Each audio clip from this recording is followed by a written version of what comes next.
Donc voilà, aujourd'hui avec M, on accueille donc Léo Fabrizio, un photographe qui a travaillé sur le travail de Fernand Pouillon. Et du coup, voilà, il va vous présenter son travail et son livre, du coup. Voilà, merci à tous d'être venus. Merci. Bonjour à tous. Merci effectivement d'être présents. Donc je réponds à cette invitation. Je connais pas trop votre école, je connais pas trop votre parcours, donc je vais essayer un petit peu de me glisser là-dedans. N'hésitez pas à intervenir, à interagir avec moi dans ce que je vais vous présenter. On est à Marseille, donc Fernand Pouillon, effectivement, ça doit vous dire quelque chose. Quand bien même, puisque j'y travaille depuis 2012, je vais vous raconter un petit peu la genèse du projet, mais je me suis aperçu que cette œuvre, dans sa complexité et dans sa quantité, elle est très méconnue. Peut-être juste pour vous donner un petit peu mon parcours avant de commencer. Donc je suis photographe, effectivement. Je mène un travail qui est plutôt basé sur la question du paysage et de l'identité à la base.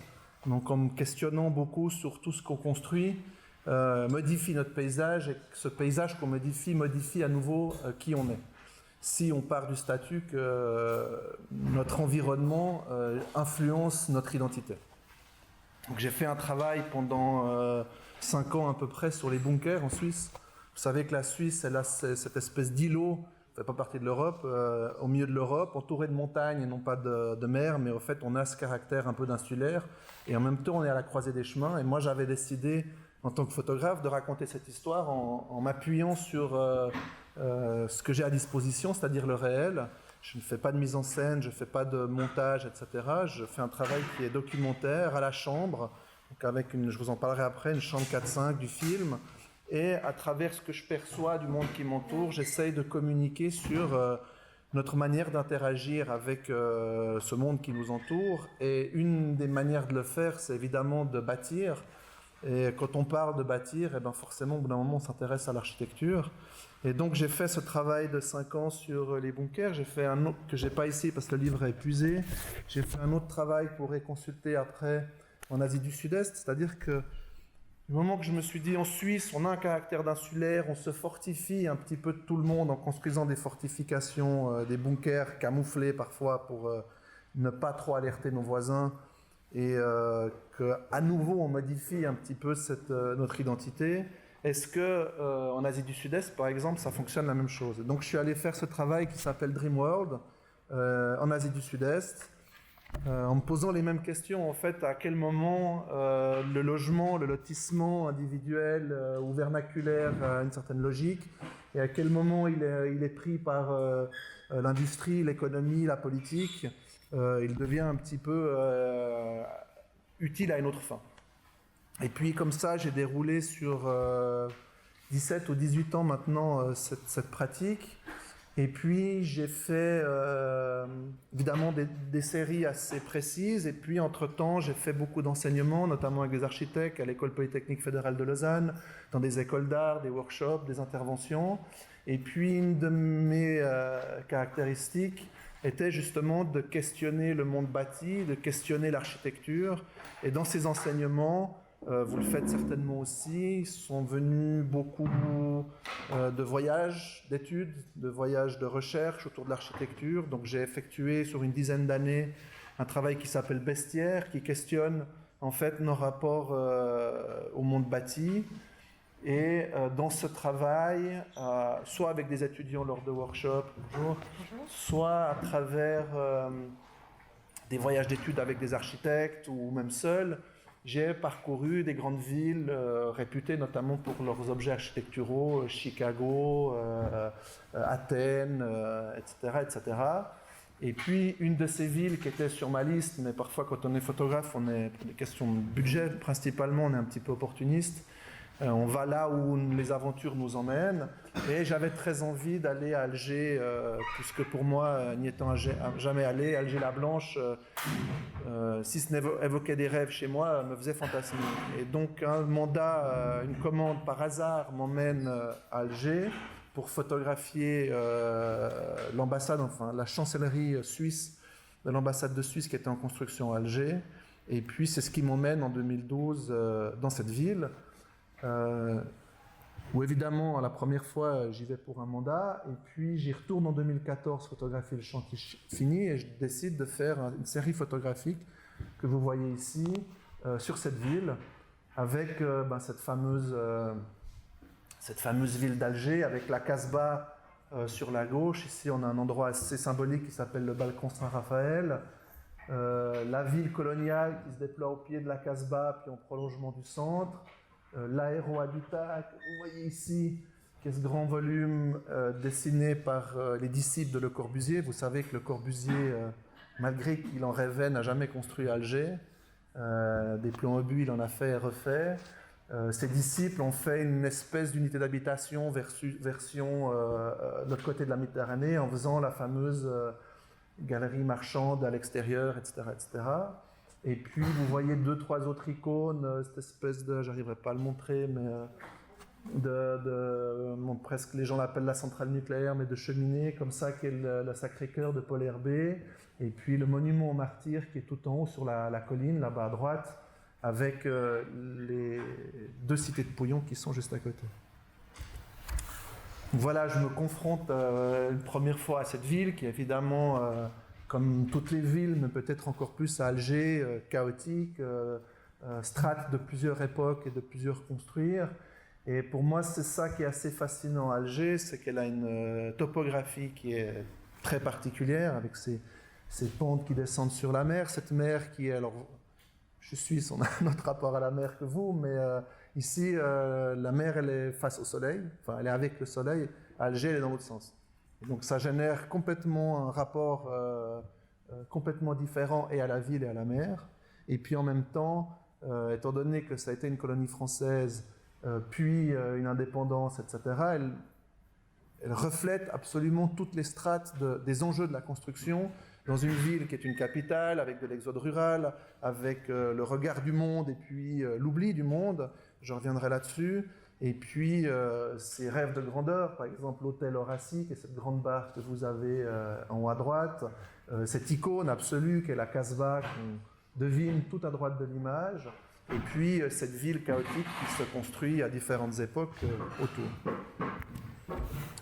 Et puis dans cette première rapport avec Alger, pour la petite histoire, quand j'y vais, invité par l'ambassade de Suisse, qui a encore des grandes craintes de la guerre civile qu'on appelle la décennie noire, mais c'est une guerre civile qui n'est pas très loin, m'interdisent de sortir de l'hôtel un peu compound blindé.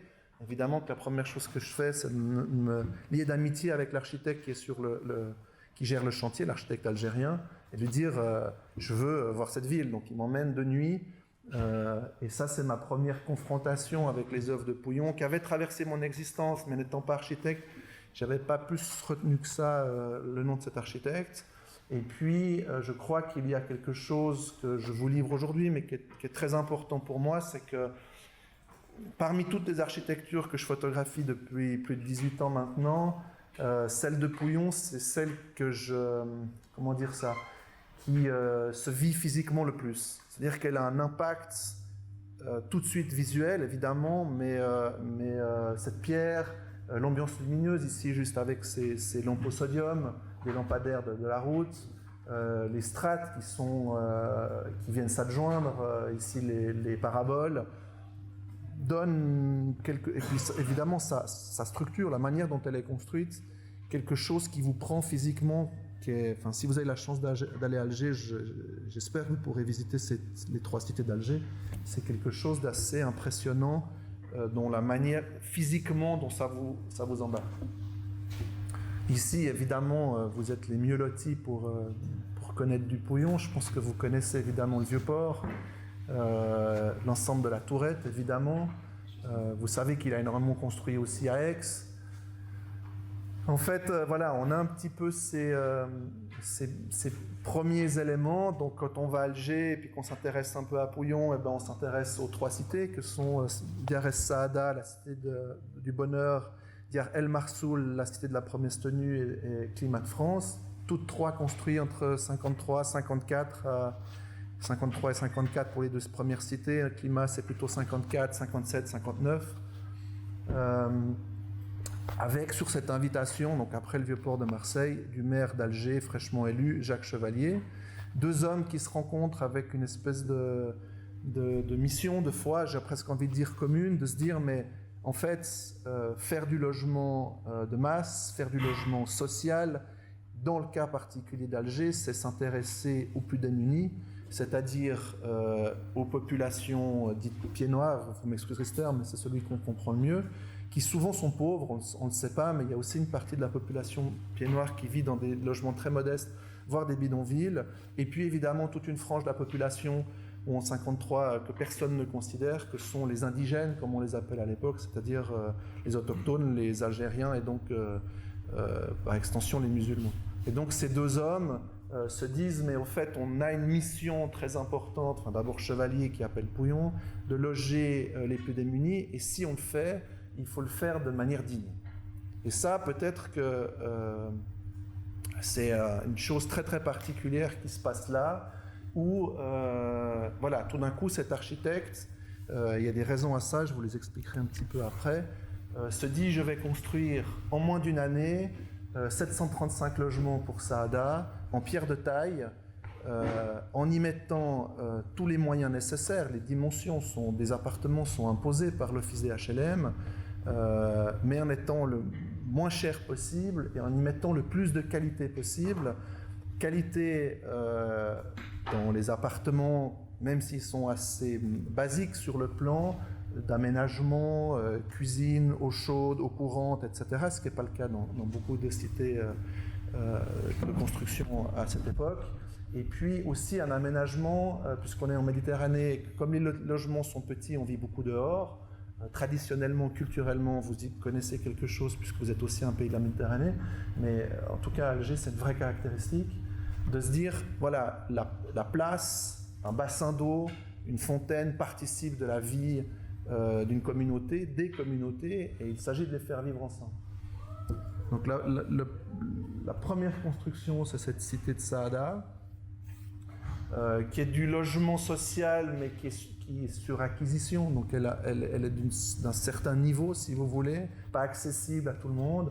Puis à Marsoul, il y aura cette volonté de faire une cité pour toutes les couches de population, avec un distinguo qui est imposé par les ponts et chaussées de cette fameuse partie confort destinée plutôt aux pieds noirs et simple confort destiné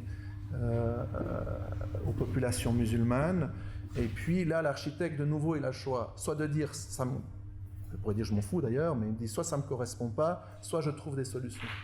Et donc Fernand Pouillon a cette donne imposée avec des appartements pour les musulmans qui doivent être plus petits, etc. Et en fait, il va trouver un artifice, une stratégie de faire une cité tournée sur l'extérieur avec des claustras, des loggias et des claustras pour les populations pieds noirs, et puis une cité plutôt tournée autour des patios et de petites fenêtres sur l'extérieur, construite comme une casbah contemporaine, si on veut bien, pour la partie musulmane. Donc là, on est toujours à Saada.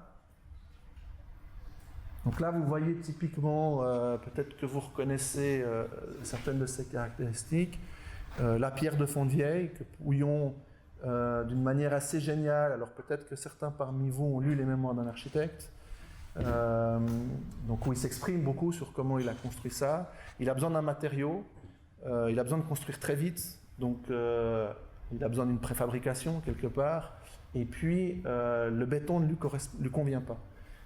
Pour la simple et bonne raison que en fait, la matérialité de l'enduit en ciment ou du béton, pour lui, n'est pas digne du logement, et c'est un matériau qui, pour lui, vieillit assez vite. Il y a une raison assez simple à ça. En fait, la carrière de Pouillon, si je vous la résume, je ne sais pas vos connaissances, vous m'arrêtez si je vous dis des choses que vous connaissez, mais c'est quelqu'un qui vient de la construction, son père est entrepreneur, donc à 12 ans, il est sur les chantiers, il connaît ça par cœur, et à l'âge de 22 ans, il construit son premier immeuble à Aix-en-Provence. Il fait une carrière jusqu'à, je vous résume très vite, mais jusqu'à la guerre, qui est assez classique, et puis à la Seconde Guerre mondiale, enfin à la fin de la Seconde Guerre mondiale, il doit construire le fameux camp du Grand Arenas, que vous connaissez, où il vole, entre guillemets, ces fameuses fusées céramiques, puisque ce matériel est un trésor de guerre des Américains pris aux Allemands, et que ces matériaux ne servent à rien, et que dans l'urgence, c'est le côté peut-être un peu Robin des Bois du personnage, de se dire j'ai besoin de ce matériau, il a à disposition, je le prends et je bâtis. Et donc il fait ce camp du Grand Arenas, qui sont des voûtes, des espèces de bouteilles en céramique qui se mettent l'une dans l'autre, ça fait des voûtes, on les enduit d'un revêtement, d'un crépi, et puis on fait un baraquement pour les toilettes, un baraquement pour les douches, etc. Et puis on met des gens. Ça, c'est l'idée d'une architecture d'urgence, une architecture provisoire.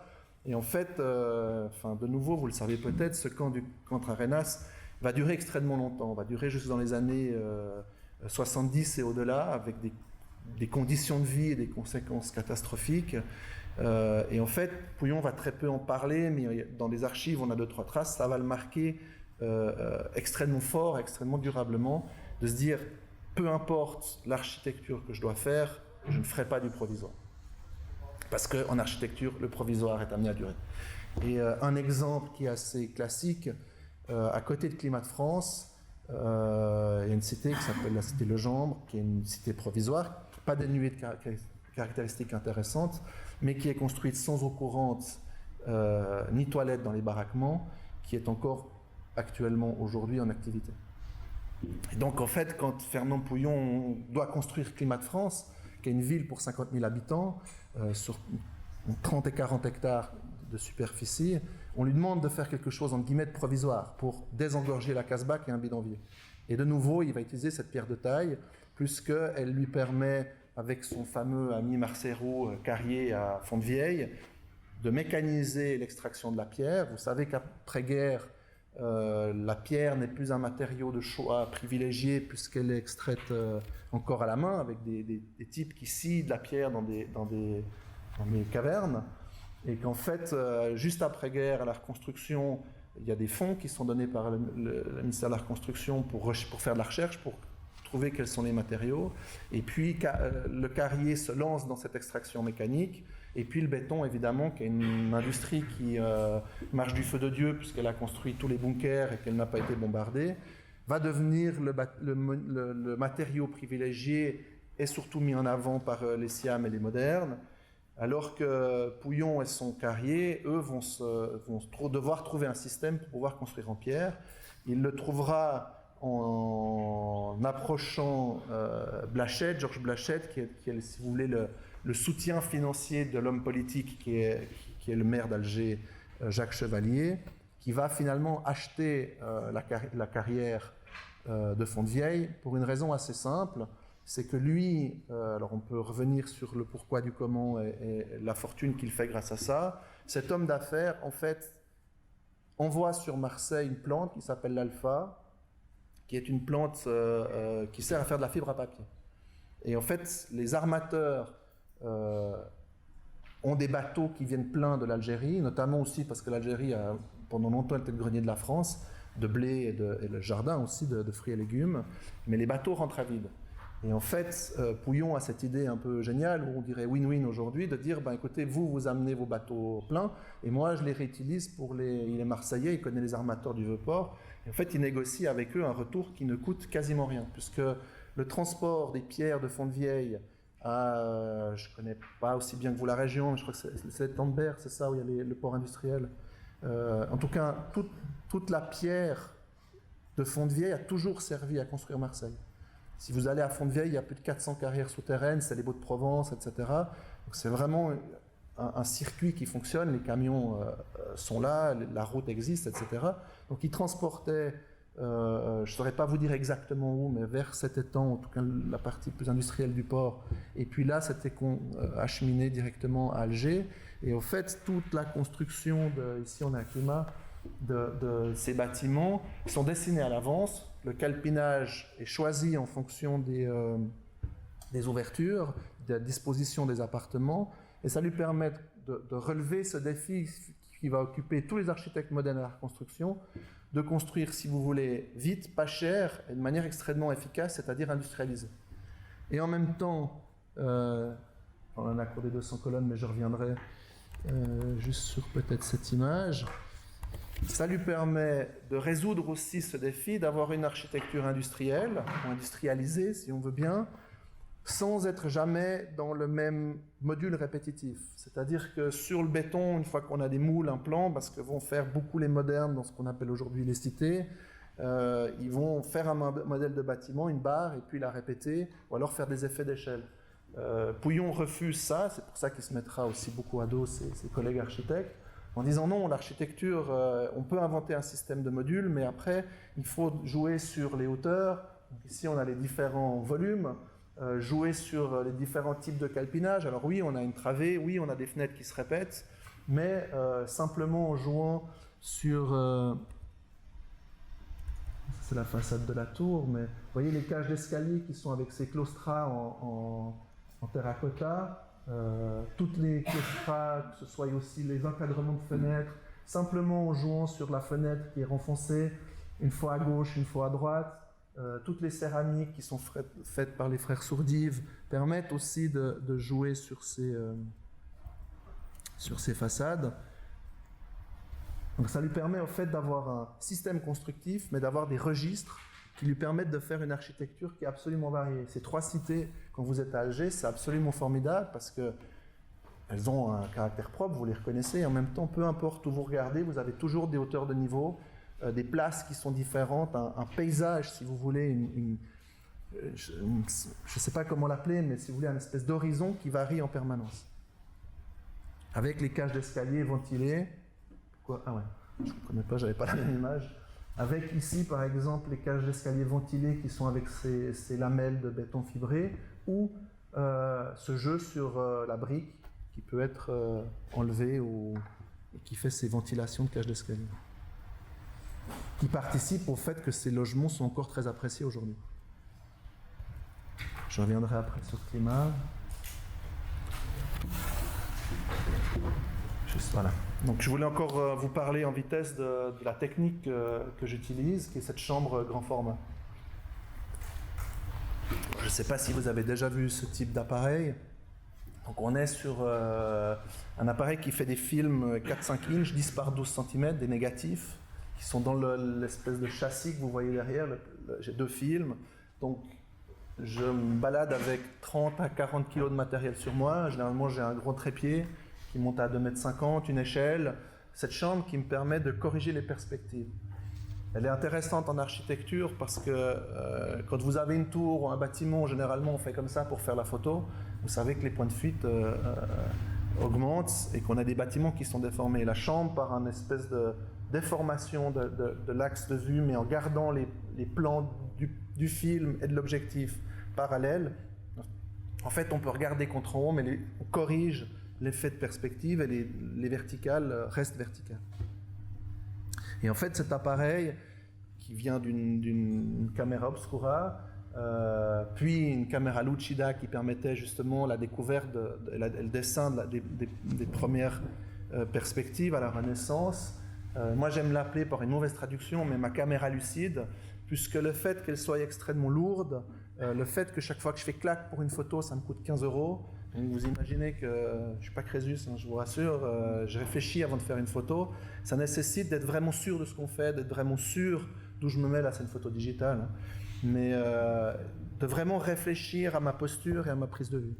Et ça, je crois que c'est très intéressant parce qu'en fait, c'est la même chose que le dessin. Vous êtes tous architectes ici? Qui parmi vous fait des croquis réguliers, des dessins? 3, 4, 5, qui fait des photos quand ils sont en voyage d'études ou le reste. Donc vous voyez qu'il y a une espèce de glissement qui s'est passé vers quelque chose, on fait des photos, et puis on est d'accord que généralement la photo c'est ça. Et donc dans la chambre, il y a quelque chose qui est intéressant, c'est que c'est chronophage, c'est que ça nécessite un engagement, et finalement c'est le même engagement que le dessin. On va réfléchir à son point de vue, on va réfléchir à la lumière, on va réfléchir à qu'est-ce qu'on photographie. Et pour moi, c'est un petit peu la base de cette pratique. Alors, je suis incapable de dessiner, hein, je vous rassure tout de suite, c'est pour ça que j'ai fait de la photo. Mais en même temps, c'est une photo qui est consciente, qui est éveillée. Et plus j'ai de matériel, plus c'est lourd, plus c'est contraignant, plus je vais être vulgaire, mais plus ça me fait chier de sortir tout ce matériel, plus je suis quelque part efficace dans le choix de mes images. Cette chambre, elle a une autre caractéristique, c'est qu'elle est très ennuyante pour passer les douanes, notamment en Algérie, où, vu la situation politique, c'est un peu compliqué d'emporter du matériel, encore plus des films, c'est associé à une caméra de vidéo, donc au journalisme, etc. etc. Donc, comme je vous l'ai dit, un premier voyage m'emmène pour une commande à l'ambassade de Suisse à Alger, en 2012, une deuxième commande, c'était pour photographier le chantier, pour photographier l'objet fini en 2014. Je fais ce premier travail sur la ville, quelques images des œuvres de Fernand Pouillon, en me disant une chose assez simple, c'est je connais peu ou pas cet architecte, de retour en France ou en Suisse, je vais simplement acheter des livres, et voilà, ça va nourrir mon envie d'en connaître un peu plus. Et ce qui se passe, c'est que quand je rentre, je m'aperçois en fait qu'il y a très peu de livres sur Fernand Pouillon. Vous avez in-house Jean-Lucien Bonillot, qui évidemment est une des figures importantes, il y a Marc Bedarida, il y en a quelques autres, mais finalement il y a très peu de choses. Et surtout pour moi en tant que photographe, qui est ce truc un peu monomaniaque dans les séries, que quand je m'intéresse à un sujet, je le creuse assez longtemps, sur des périodes de 5 à 10 ans, je me dis mais en fait il n'y a pas d'image contemporaine de l'œuvre de Fernand Pouillon, et encore moins de ce que je vois en Algérie. Et donc je me dis, ben, peut-être là, je vais pouvoir faire quelque chose. Et très vite aussi, je m'aperçois que l'œuvre, elle est conséquente. Elle ne sera plus que ce que j'imagine. Je commence un petit peu à me documenter. Je travaille avec un collègue, un jeune architecte, à essayer un petit peu de compiler, de voir, ici on est à Meudon-la-Forêt, un petit peu l'étendue de cette œuvre-là. Ça, j'ai pas besoin de vous dire où c'est. Et donc il y a un travail comme ça, évidemment en France c'est un peu plus pratique et proche. Il y a ce travail de recherche comme ça qui se fait sur, voilà, le Vieux-Port, c'est ce qu'on connaît le mieux de Fernand Pouillon. L'ensemble de la tourette, que vous connaissez aussi. Et de se dire, ben voilà, pardon, il y a une... Marseille, c'est juste avant, c'est entre 47 et 52 grosso modo. Je saurais plus vous dire l'ordre, c'est d'abord, l'ordre oui, mais les dates exactes non. C'est d'abord l'ensemble de la tourette, donc qui est construit en pierre banchée, donc c'est une technique, ils n'ont pas de sous pour extraire la pierre, il doit construire de nouveau vite et pas cher, donc il invente une technique, c'est de la pierre qui est taillée, c'est des plaques de 4 cm avec des agrafes métalliques derrière, qui servent au fait de coffrage. Le béton est coulé sans ferraillage, si je ne dis pas de bêtises, à l'intérieur. Ça lui permet de nouveau de construire un parement en pierre, mais de ne pas avoir à extraire les blocs. Par contre, pour le Vieux-Port, c'est une autre pierre, qui est Stayat, qui vient un tout petit peu plus loin, mais c'est des blocs massifs. On retrouve les claustras de Sourdive, on retrouve les éléments, si vous voulez, locaux, chers à Pouillon dans toute son architecture, ce mélange de choses à la fois très classiques, traditionnelles, pour ne pas dire vernaculaires, et des réinterprétations, des choses plus contemporaines. Et avant cela, il y a un élément qui est très important. On est aux 200 logements à Aix-en-Provence. Je ne sais pas si vous avez entendu parler de cette opération, qui est une des premières opérations, qui est la première opération de logement social de Fernand Pouillon, où il impose quelque chose. Fernand Pouillon imposera beaucoup de choses durant sa carrière. C'est aussi pour ça qu'on va le fustiger, voire... pour moi, c'est un vrai ostracisme. Il va imposer quelque chose d'assez intéressant, c'est-à-dire que les historiens de l'architecture le savent aujourd'hui, on en parle régulièrement, la politique de reconstruction est un mécanisme financé par les banques de logements en grande quantité qui ne sont pas de très bonne qualité. Et en fait, sur une location des habitants durant leur existence, le coût sera amplement couvert et voire ça deviendra une manne assez importante. Fernand Pouillon impose pour les 200 logements quelque chose d'assez intéressant, c'est que les locataires de ces biens, sans fonds propres, sur 20 ans de location, deviennent les propriétaires de leurs biens. Et en fait, c'est un accès à la propriété et ça génère quelque chose qui se vérifie encore aujourd'hui avec les descendants des habitants. Lorsque le bien que vous louez va devenir le vôtre, en fait, vous en prenez soin. Ici, on est l'université Gazelle aussi, Aix-en-Provence. Une villa, Docteur Latil, aussi à Aix. Le Krebs, la salle de gymnastique à Aix-en-Provence, avec les céramiques des Sourdives, les calades en pierre, etc. Ici, on est dans une abbaye, la Font Saint-Joseph à Cotignac. Il reconstruit sur la fin de sa vie pour des sœurs qui fuient l'Algérie. Et puis tout ce travail que je vous disais, à un moment je m'intéresse vraiment à l'architecte et à son œuvre, et c'est de faire une espèce de compilation de toutes ces œuvres bâties, de tous ces projets. Aujourd'hui encore, la liste n'est pas finie, les spécialistes n'ont pas toutes les indications. Fernand Pouillon s'est vraiment consacré à construire. Je sais pas, j'aime prendre l'exemple, c'est pas pour comparer les deux hommes, parce que je pense que c'est pas une bonne idée, mais combien de projets a construit Le Corbusier, à peu près? C'est entre 70 et 80, à peu près autant de livres, si ce n'est plus. Fernand Pouillon, c'est 2 livres, un roman et ses mémoires qui sont une forme de roman, et puis c'est plus de 1000 projets, dont 720 réalisés.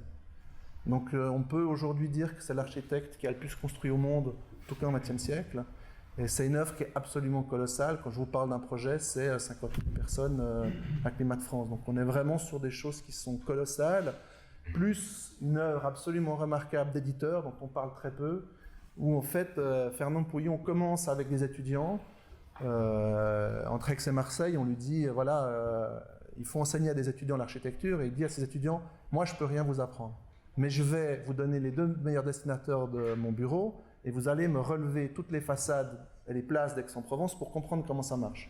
Et ils vont le faire, et ils vont faire ce livre qui s'appelle, qui n'est pas ici je crois, ou caché, qui s'appelle Ordonnance, puis qui s'appellera Aix-en-Provence, vous l'avez en haut. Et puis après, comme ça, durant toute sa carrière, il va rééditer soit des livres importants, soit faire ses propres livres. Encore quelques objets, comme ça je vais avancer un peu, mais ici on est aux Sablettes, vers Toulon, à Seine-sur-Mer.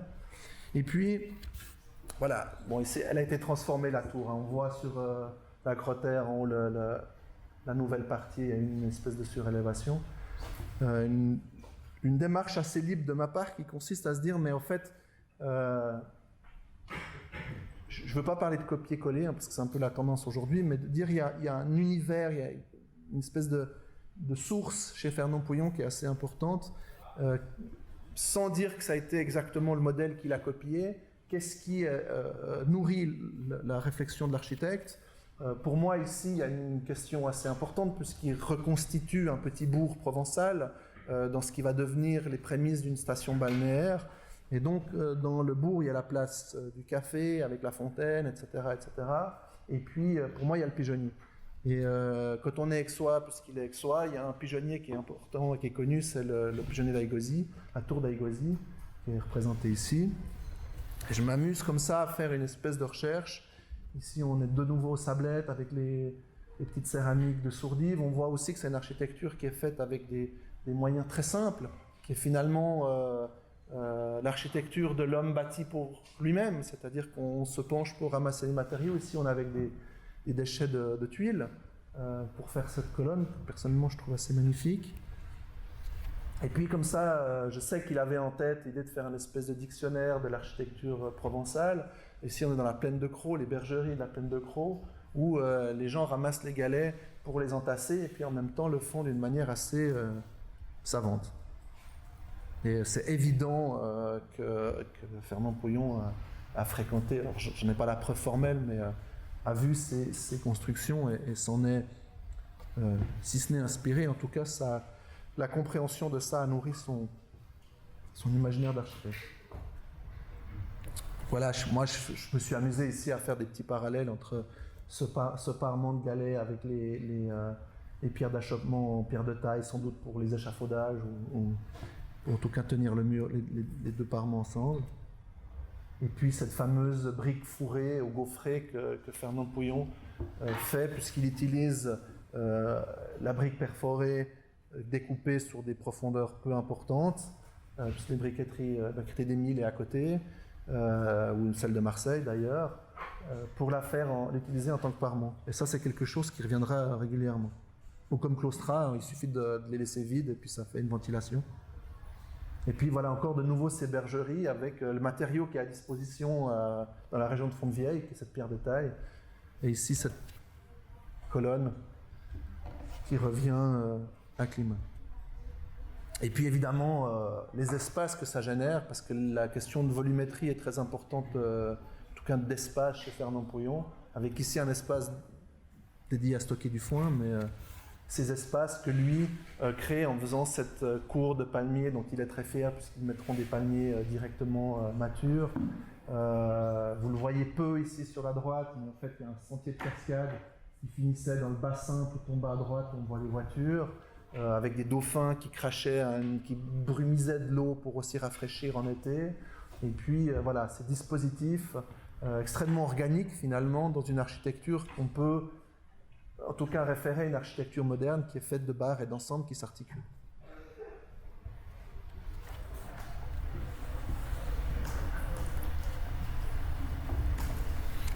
Donc je vous montre aussi quelques détails. Il y a une espèce de génie chez Fernand Pouillon de toujours utiliser des matériaux extrêmement simples pour en faire différents usages.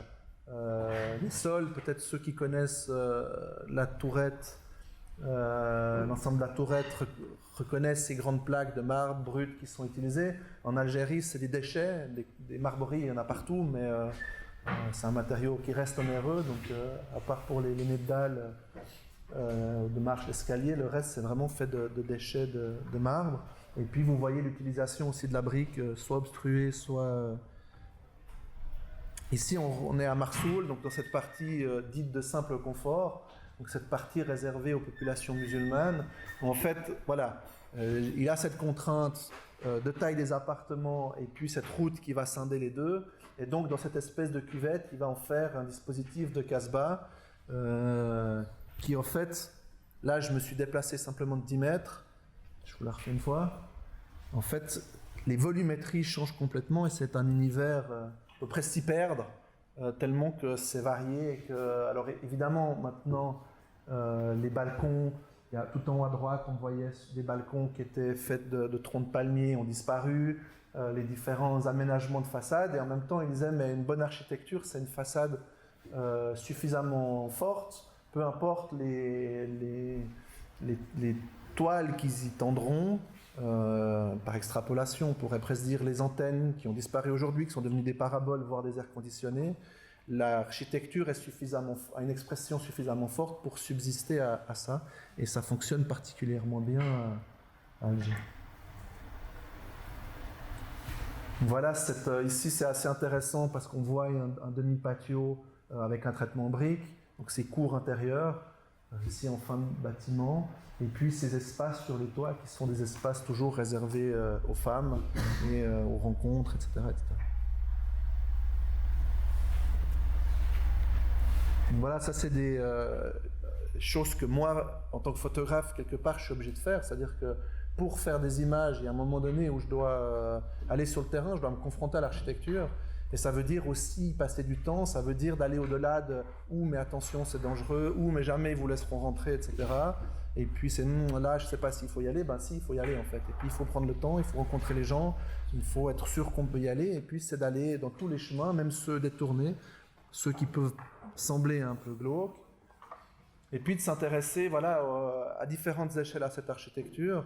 Ici il y avait une cascade avec des chevaux en marbre blanc, qui pendant la décennie noire, juste avant ou juste après, je ne sais plus, les autorités ont décidé de les déplacer en disant non mais les gens qui sont là ne méritent pas une aussi belle cascade, on va aller la mettre au centre-ville, une aussi belle fontaine, on va aller la mettre au centre-ville.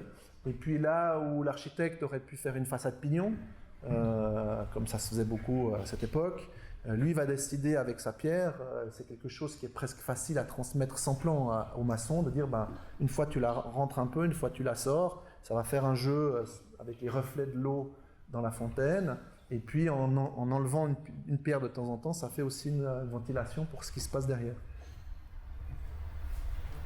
Ici, l'église Saint-Jean qui a été transformée en mosquée par Fernand Pouillon.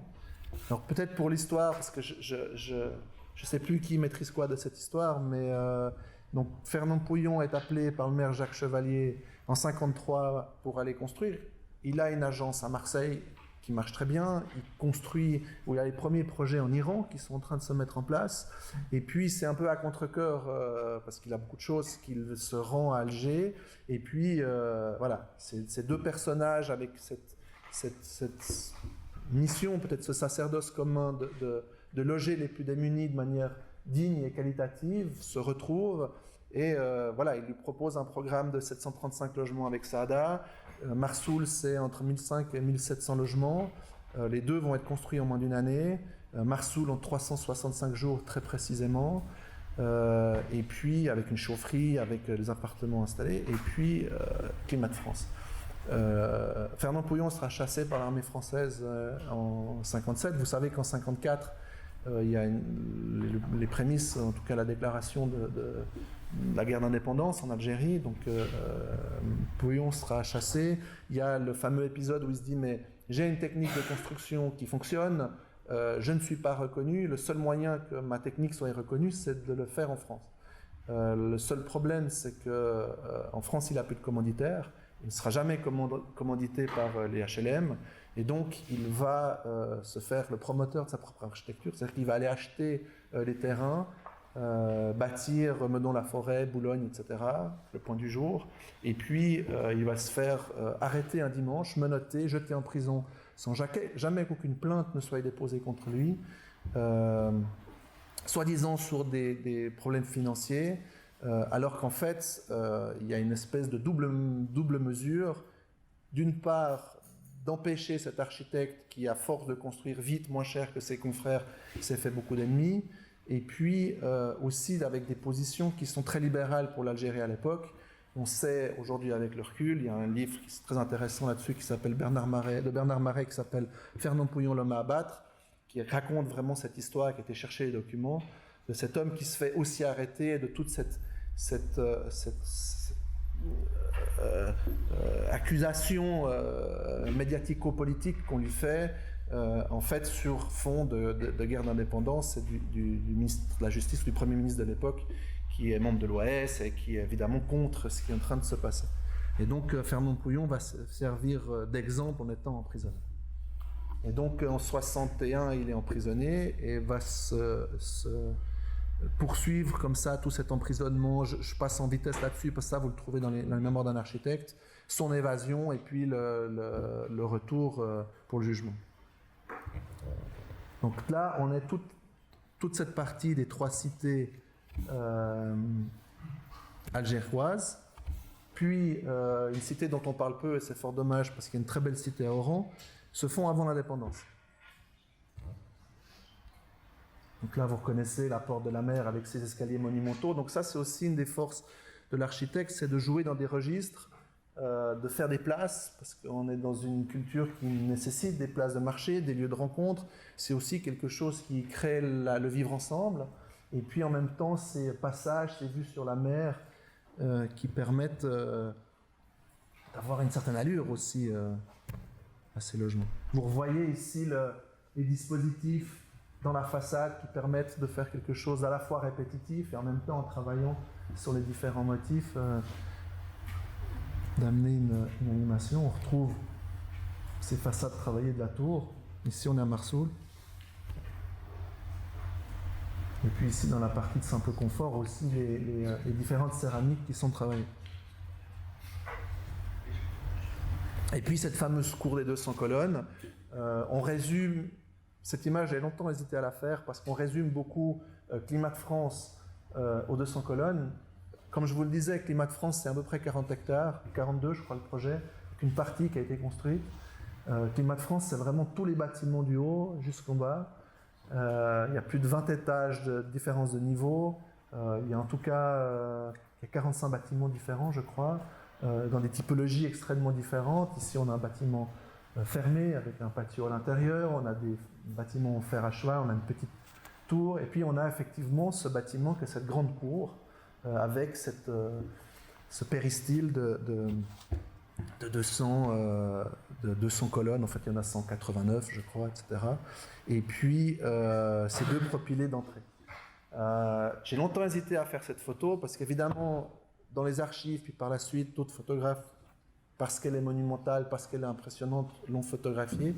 Et puis en même temps, elle me sert d'articulation pour une idée qui est assez importante. On a souvent interprété la grandeur de cette place comme quelque chose d'égotique de l'architecte, en disant voilà, je veux montrer ma puissance ou m'étaler. Et en fait, c'est à mon avis et des documents que j'extrais des archives, pas du tout le cas. Climat de France, c'est quelque chose d'assez particulier. Elle est destinée aux populations musulmanes, elle est destinée à désengorger la Casbah d'une population. La Casbah, c'est un bidonville.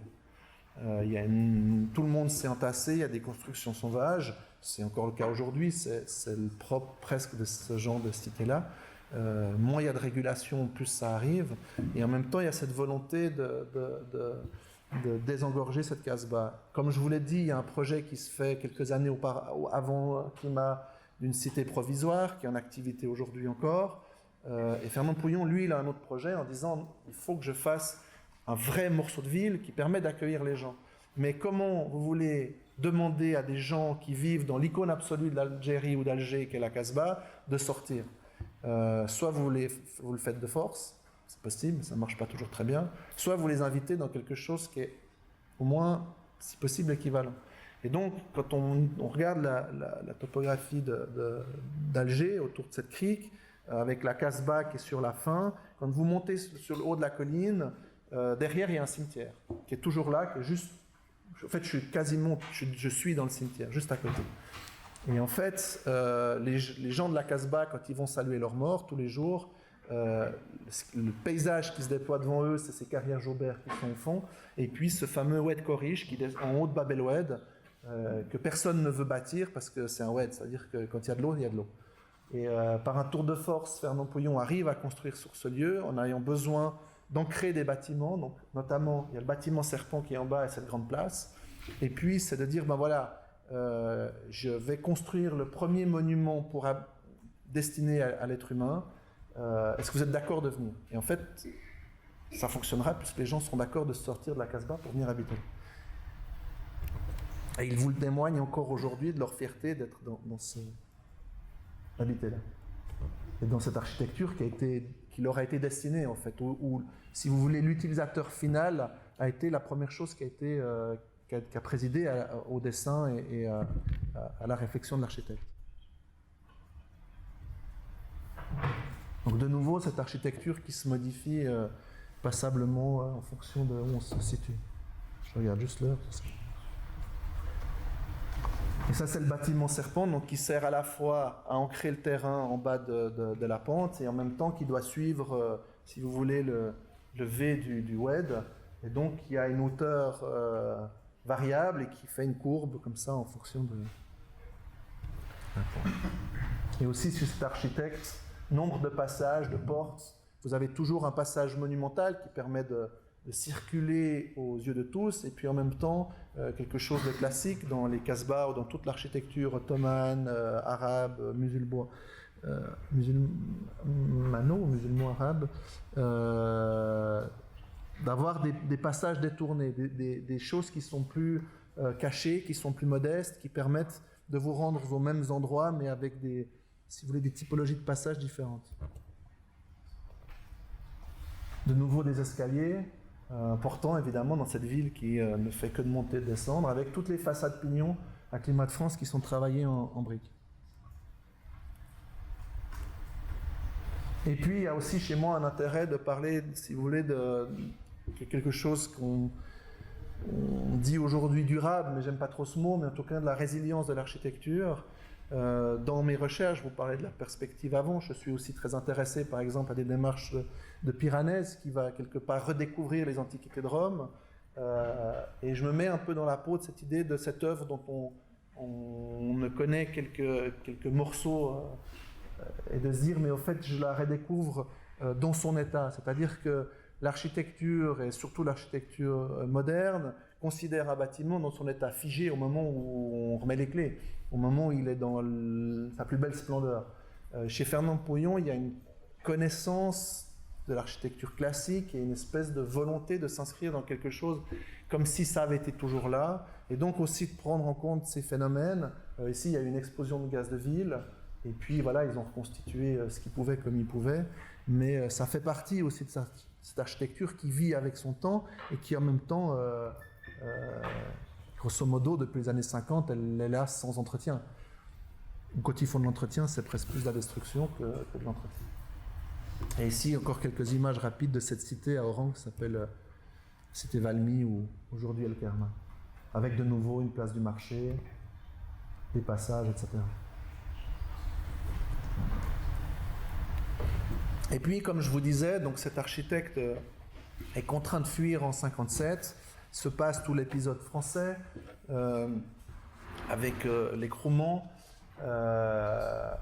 Fernand Pouillon écrira ces 2 romans, aura du succès, notamment avec Les Pierres Sauvages. En même temps, il continuera à construire en France, sous des prête-noms.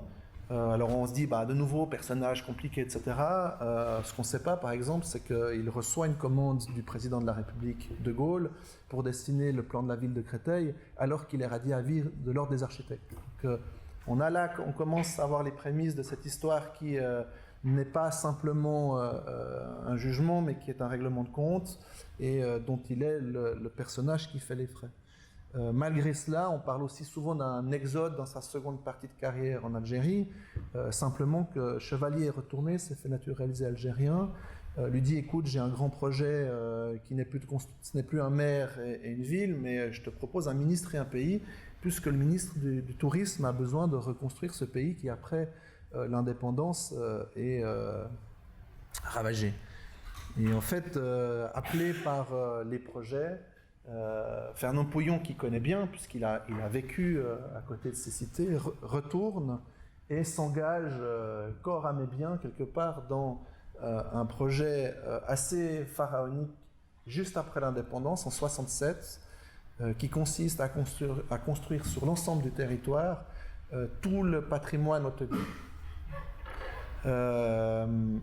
Non seulement c'est pharaonique, parce que l'Algérie, c'est un territoire qui est 5 fois grand comme la France, à une époque où voyager se fait dans des conditions... on sait qu'il avait une déesse avec un lit, qu'il faisait tous les suivis de chantier à 4h du matin, donc il dormait entre 2 suivis, etc., dans la voiture.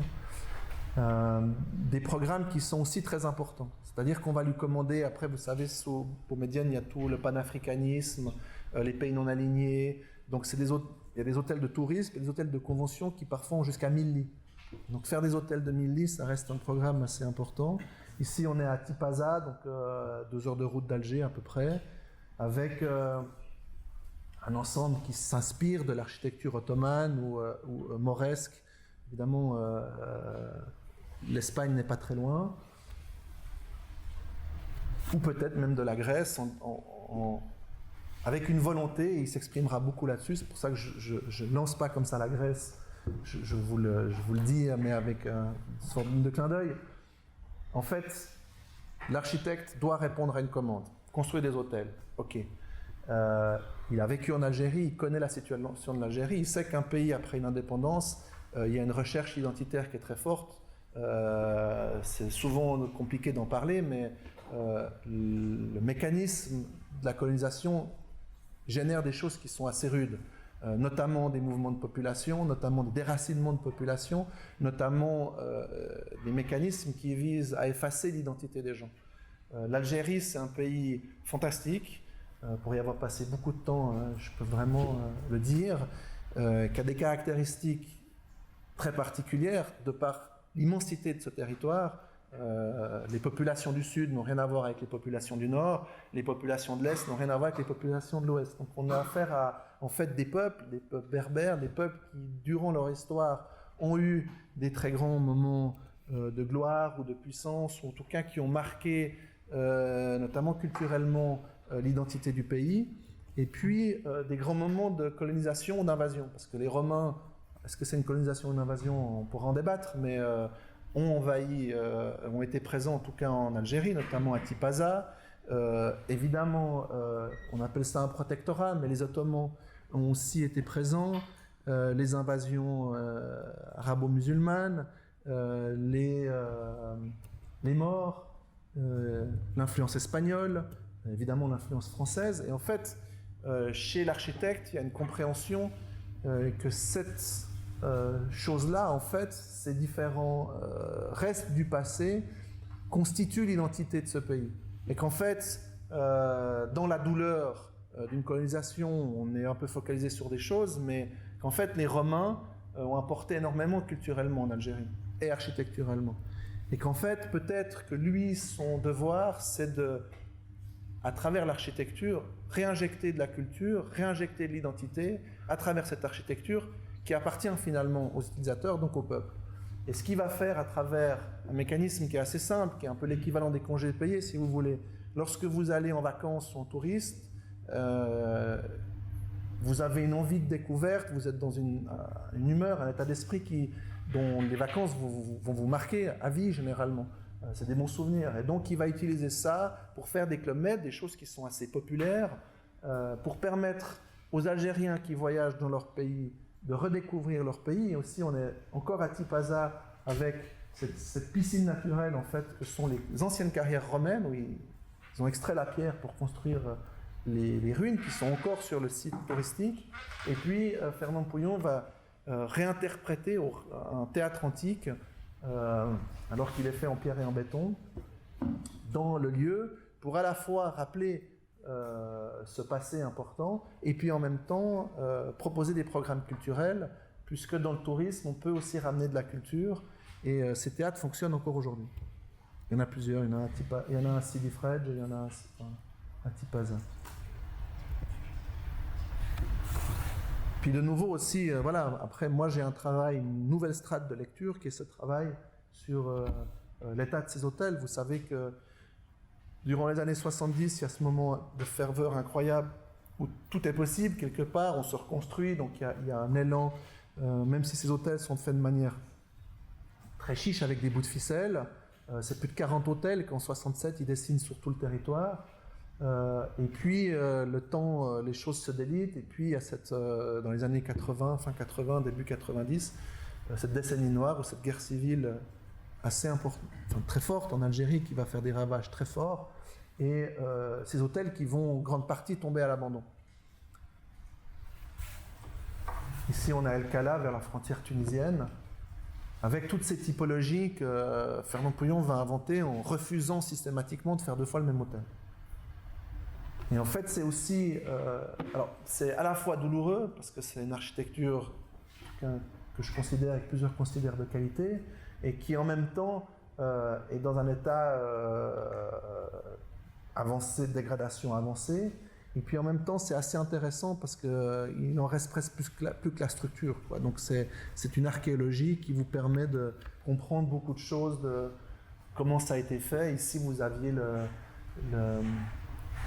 l'arrivée au lobby de l'hôtel qui se faisait à l'étage, et puis dessous, dans cette ouverture elliptique, vous aviez la piscine, et puis dans la voûte, vous aviez le chemin de service, avec cette voûte dans la voûte, que je trouve assez formidable, cet escalier de service, qui est arrivé au bord de la piscine. Ici, dans un autre projet, peut-être le premier port touristique à 30 minutes d'Alger, qui s'appelait Sidi Ferruch, qui s'appelle Sidi Fredj aujourd'hui, où en fait il va créer absolument tout l'ensemble du port, des différents hôtels, et ce qu'il appelle le quartier du Corsaire, où il va inventer une espèce de Venise orientale, en reprenant des éléments typiques vernaculaires de la Casbah, avec ses encorbellements négatifs, les voûtes. Et ici, cet hôtel, un des hôtels de Milly, l'hôtel El Manar. Pour pouvoir faire un hôtel, il va faire des blocs de bâtiments, et pour les relier dans un pays où le soleil cogne dur, faire des coursives en fait, ici ventilées puisqu'on est en front de mer, ou alors souterraines pour qu'elles restent fraîches.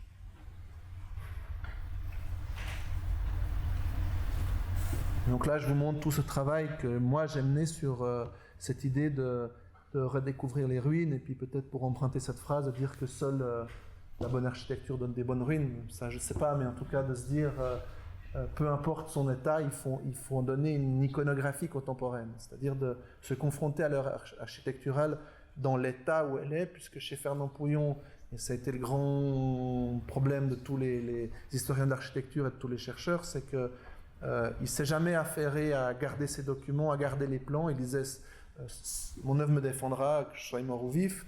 Il n'avait pas besoin finalement que de publier sur son architecture. Lui, ce qu'il voulait, c'était le témoignage des gens qui vivent cette architecture. Ce qui est effectif encore aujourd'hui, les gens qui ont vécu ces choses-là. J'ai exposé ce travail à Montmajour durant les rencontres photographiques d'Arles, donc à l'abbaye de Montmajour, entre Arles et Fontvieille. Les gens sont en pleurs devant certaines de ces images en disant mais c'est mon enfance, ou c'est ma jeunesse, ou c'est les vacances, ou on a connu cette architecture-là. Et en même temps, elle a quelque chose d'assez formidable dans sa résilience, justement. C'est étant donné que c'est une architecture inspirée de l'architecture vernaculaire, que c'est une architecture de bâtisseurs, d'hommes de chantier, en fait, on voit que les gardes de corps, qui à l'époque étaient souvent assez bas, vous savez que les normes augmentent, on voit très bien la main courante de l'escalier a déjà eu une première rehausse, et qu'aujourd'hui ils sont en train de remonter les gardes de corps aux normes d'aujourd'hui, avec ma foi en ciment, mais alors que c'était fait en maçonnerie à l'époque et à la chaux. En fait, c'est une architecture qui supporte et qui subsiste assez bien à ces modifications, puisqu'elle a cette créativité et ces formes de casbah ou de forteresse ottomane ici en l'occurrence. Donc on retrouve aussi, si vous voulez, quelque chose qui est très important pour moi dans l'analyse de l'œuvre de cet architecte. Aujourd'hui, par les moyens photographiques, informatiques, on est beaucoup dans le copier-coller, si vous voulez, dans l'interprétation directe, voire dans la citation. Il y a quelque chose en tant qu'artiste qui m'habite beaucoup chez Fernand Pouillon, c'est que, si vous voulez, il y a une idée de...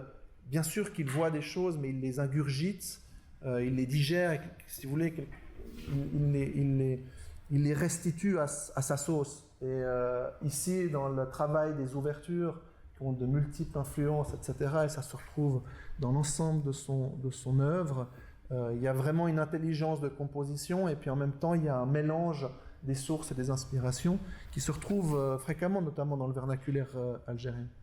Mais ça, on pourrait aussi avoir des ouvertures comme ça dans des façades italiennes, etc.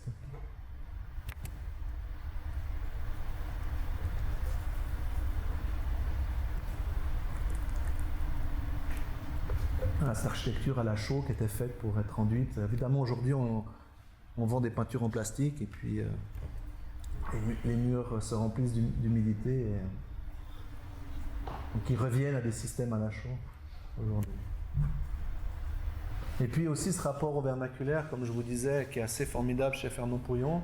Donc sur ce port de Sidi Fredj, moi-même y compris, je peux l'avouer aujourd'hui, quand vous y arrivez, vous dites ok, le bâtiment assez moderne sur le fond, c'est l'architecte, et puis la tour, voilà, il a construit autour, quoi, elle est là depuis toujours. Et en fait, cette tour en briques, assez remarquable, fait partie complètement du projet, du dessin de l'architecte. C'est la capitainerie du port, en fait. Et, elle s'inspire complètement des objets vernaculaires qu'on trouve en Algérie et peut-être ailleurs. Vous voyez qu'il y a plusieurs typologies avec cette tour, avec la deuxième tour qui sont les douanes au fond, le quartier du Corsaire d'inspiration ottomane, avec vraiment, là c'est presque le jeu d'un enfant qui se fait un quartier pirate, quoi. Alors que c'est un hôtel avec des patios, avec des claustras, avec des mouches arabiées, et puis une interprétation d'un autre hôtel, une autre typologie avec un jeu de voûte qui va à l'intérieur, qui est peut-être inspiré d'une œuvre en Iran.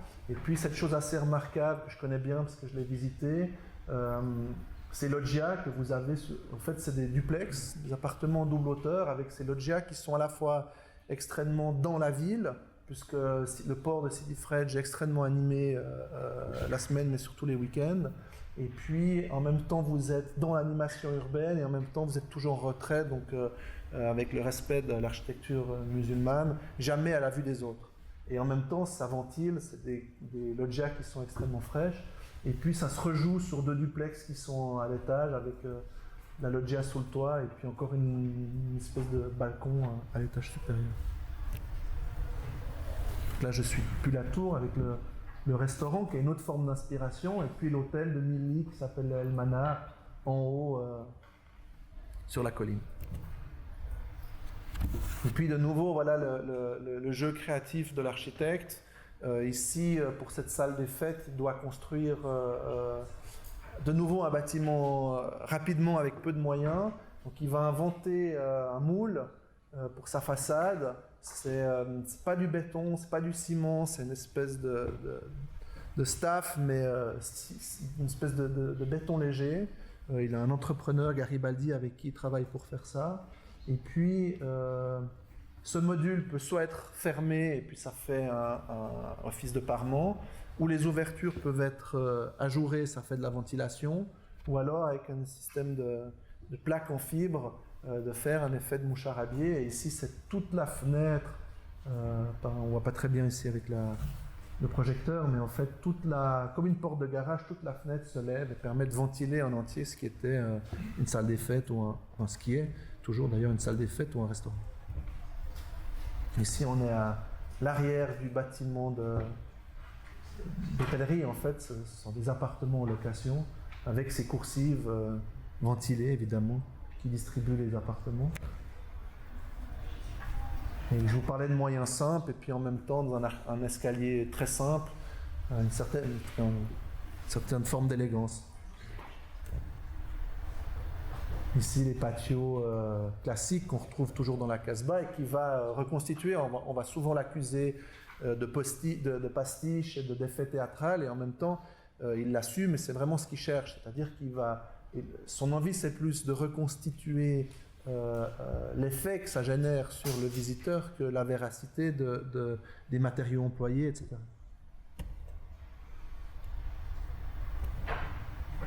Ici, on est dans un autre hôtel à Seraidi, au-dessus d'Annaba, qui est de nouveau un hôtel extrêmement organique. C'est un hôtel assez fascinant parce qu'en fait, quand on arrive dans l'hôtel, on ne le voit pas. Annaba est une ville portuaire assez importante pour le business, l'acier, et puis Seraidi, c'est la colline qui est au-dessus, donc on monte, et quand on arrive sur le haut de la montagne, vraiment sur l'arrondi du sommet, l'hôtel, en fait, il est en contrebas. Et on ne le voit jamais, c'est un hôtel qui est extrêmement organique, comme ça, tout à la chaux, avec des passages, des coursives, et chaque chambre est unique, chaque escalier est différent, il n'y a absolument rien qui est normé. Et en même temps, c'est une architecture, c'est de la maçonnerie qui se transmet justement, et ça c'est aussi un des génies de Fernand Pouillon qui se revendiquait maître d'œuvre, donc homme de chantier, qui se transmet oralement en fait. Et même si on voit l'approximation que peut y amener le maçon, ou son interprétation, elle supporte, et ça fait presque partie du charme. Et tout au contraire, à Annaba justement, ville de business, quand il faut faire un hôtel international pour businessman, il va faire un bâtiment sur des piles en béton qui, à mon avis, n'ont rien à envier à celle de Breuer, par exemple. Moi, j'aime beaucoup Breuer, et avec une façade en aluminium, etc. Ici, aux Andalouses, une architecture plutôt mauresque dans la région d'Oran. De nouveau, ce port de Sidi Frege, avec ce que je vous disais, cette espèce de réinterprétation d'une Venise orientale. Ici, on est à Tipaza Matares, une espèce de forteresse ottomane, mais c'est l'entrée de l'hôtel. Et puis, dans ces deux demi-tours, vous avez deux appartements et puis la disco.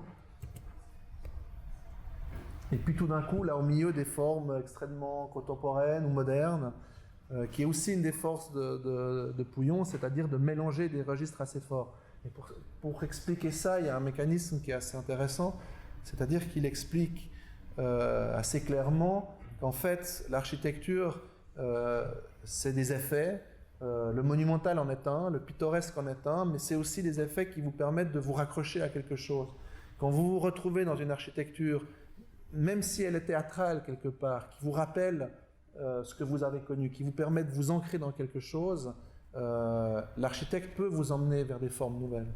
Et Fernand Pouillon, il va jouer avec ces registres, c'est-à-dire qu'il va toujours travailler sur les éléments historiques. Tout d'un coup, vous allez avoir des choses qui sont extrêmement 70s. Aujourd'hui, on les regarde d'ailleurs avec un espèce de clin d'œil, mais on s'y réfère assez facilement. Et puis, tout d'un coup, des formes qui ont un peu l'impression de sortir de nulle part et qui permettent de se projeter dans des choses, des univers très différents, voire de se projeter dans l'avenir. Gardaïa, c'est un autre cas ici. On est beaucoup plus dans le désert. Vous savez que Gardaïa, c'est un peu l'autre mec de l'Algérie. Ravero, il a beaucoup travaillé, Le Corbusier a été enthousiaste, etc. Donc si la Casbah est une des icônes, Gardaïa c'est l'autre. Néanmoins, ça reste le principe d'un minaret sur une colline et puis de manière un petit peu circulaire autour des agrégats de petits logements. On lui demande de nouveau l'importance du programme, on l'oublie souvent dans les critiques que j'entends autour de son œuvre, que l'architecte reçoit un programme qu'il doit faire avec. On lui demande 2 choses très difficiles dans cette architecture de petites choses. D'une part, c'est de faire une mairie cinéma, c'est-à-dire une mairie qui permet d'avoir une grande salle, théâtre, cinéma, réunion, qui fonctionne encore aujourd'hui. Et donc, il va s'inspirer plus librement de formes du Sud, puisqu'il est un peu en périphérie de ces objets très iconiques. Et puis, on va lui demander un hôtel de 400 lits. Donc, un hôtel de 400 lits, c'est forcément quelque chose d'assez volumineux dans cette architecture faite de petites choses. Et de nouveau, il y a cette espèce de génie chez cet homme de se dire le seul objet qui est important en dimension dans cet ensemble, c'est l'ancien fort français. C'est une grande cour carrée avec 2 tours de type un peu Vauban. Et puis, il va se réapproprier cette architecture en disant, ben voilà, finalement, malgré la douleur encore proche, qui est encore palpable aujourd'hui d'ailleurs, de l'invasion française de 1830, le fort français, en lui remettant une couche ou des couches d'architecture locale, d'architecture du Sud, du désert, c'est une forme de réappropriation. Et donc, dans ce qui était la tour des gardes, il va remettre ces volumétries typiques du Sud, des ouvertures, etc. Et enfin, il va le rejouer une 3e fois, beaucoup plus tard, dans les années 80, nouvelle commande, nouveau programme, construire des cités universitaires. Les cités universitaires en Algérie, c'est de nouveau des gens modestes. Peut-être que quand on est étudiant, vous confirmerez, c'est peut-être les années les plus modestes de notre existence, enfin, je vous le souhaite. Et en même temps, c'est des années extrêmement fortes qui nous marquent. Et donc, Pouillon, de nouveau, va utiliser ce mécanisme pour se dire j'ai à nouveau une mission importante, c'est-à-dire de faire une architecture qui va accompagner les hommes dans leur développement, mais qui va aussi les marquer profondément. Il disait, il l'a écrit, on retrouve des recueils de textes, notamment un livre aussi de Bernard Marais qui s'appelle Mon ambition, où il explique assez clairement, à travers des textes qui sont mélangés, mais qui reprennent des idées fortes, sa volonté. Il dit, par exemple, construire une école pour un architecte, c'est la chose la plus importante, parce que c'est là que, dès le plus jeune âge, on va marquer les utilisateurs, et qu'on a une vraie responsabilité de faire ça. Et donc, dans l'enseignement supérieur, mais dans ces cités universitaires, en fait, il va réutiliser ça en sachant que non seulement c'est des années modestes, mais qui vous marquent, donc c'est une forme de logement social, et puis aussi de ramener de la culture et de l'identité. Il ne pourra plus le faire, si vous voulez, en se réinspirant d'une architecture locale, vernaculaire, etc. Mais par contre, il sait que c'est souvent des étudiants du Sud, donc du désert, principalement des régions plus reculées, qui viennent dans les villes, Alger, Constantine, Oran, etc. Et donc il va réinventer une matérialité, si vous voulez, en faisant ces espèces de caissons comme ça, mais en donnant des volumétries qui sont typiques de celles du Sud, ces espèces de cubes comme ça qui composent des places, qui composent des cours, et travailler aussi sur les jardins. Et il écrira dans des archives très belles une chose qui est pour moi très importante, en disant, mais au fait, que ce soit construire une cité d'habitation, que ce soit construire un complexe touristique ou une cité universitaire, ou un monastère d'ailleurs, c'est exactement la même chose. C'est construire pour une communauté des hommes et de trouver le moyen pour que des hommes, des êtres humains j'entends par là, qui ont des tâches différentes. Il prend le cas du monastère. Les convers qui travaillent au champ n'ont pas le même rôle que les moines qui sont dans le cloître et qui se destinent à la prière dans le silence. Et en même temps, ils doivent vivre ensemble, ils doivent communiquer. Il y a une châle du chapitre, il y a des règles qui sont assez strictes là autour. Et en fait, pour l'architecte, et c'est pour ça que le Toronais est si important à son cœur, composer une architecture qui engendre quelque chose sur la communauté des hommes et comment les hommes vivent ensemble, c'est très important et c'est quelque chose auquel il va dédier sa vie et son œuvre, en mettant souvent sa vie familiale, amoureuse, etc. de côté pour pouvoir s'engager pleinement là-dedans.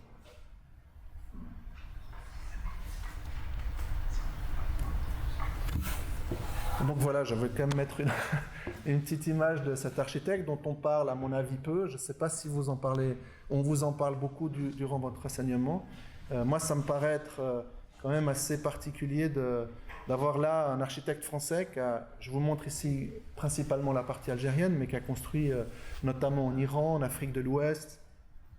Il y a des projets bâtis, pas bâtis, on n'en est pas sûr, à Porto Rico, Washington c'est un projet, etc., etc., mais qui a construit l'œuvre la plus conséquente du XXe siècle et qui est certainement le plus grand, un des plus grands architectes du XXe siècle dont on parle extrêmement peu, et je trouve, en tout cas j'essaye de participer à une espèce de reconnaissance et redécouverte de cette œuvre, et je serais ravi d'échanger avec vous si vous avez des questions là-haut.